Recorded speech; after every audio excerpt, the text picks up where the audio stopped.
Cary Grant died yesterday of a stroke at the age of 82 in Davenport, Iowa. President and Mrs. Reagan, calling him one of Hollywood's brightest stars, said they are very saddened by the death of their old friend. Judd Rose takes a look at Cary Grant's long career. I believe this is our dance, isn't it? He was impossibly handsome and indecently suave.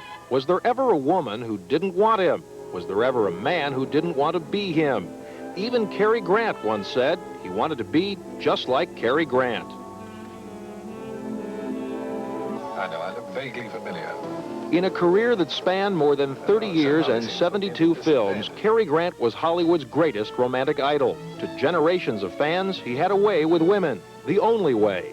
I'd go miles and miles on my hands and knees over broken bottles just for a little kiss. Why, I'd murder just to see the soft green shadows through that pine tree on your lovely hair. Cary Grant may have looked like he was born in a tuxedo, but behind the screen image was Archibald Leach, born of modest means in Bristol, England in 1904.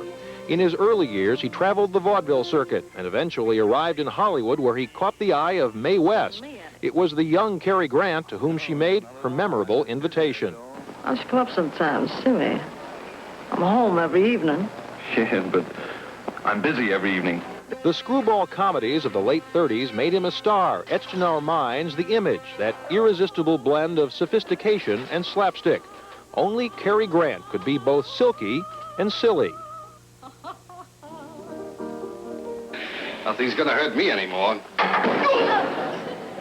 Films like The Philadelphia Story established Grant as the great romantic comedian, often bemused and befuddled at the way women chased him.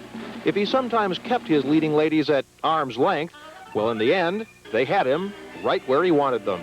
You know as well as I do, this necklace is imitation.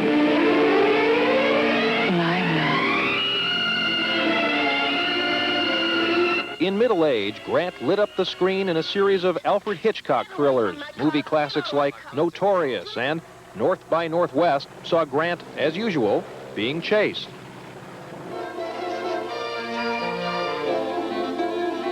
Well, if we ever get out of this alive, let's go back to New York on the train together. There were many women in Grant's private life, too. He married 5 times, the last in 1981. And when his daughter was born in the mid-60s, Grant decided to retire from the movies. Nominated twice, he finally received an Oscar in 1970 from the industry that still idolized him. I should cherish it until I die. Do you know what's wrong with you? No, what? Nothing. If he seemed perfect, well, Cary Grant showed us all that effortless charm while winking at us at the same time. He was one of a kind, and he leaves as he lived, with a hint of grace and a touch of class. I started falling the moment that I saw you. Believe me, I adore you, Cary. Judd Rose, ABC News.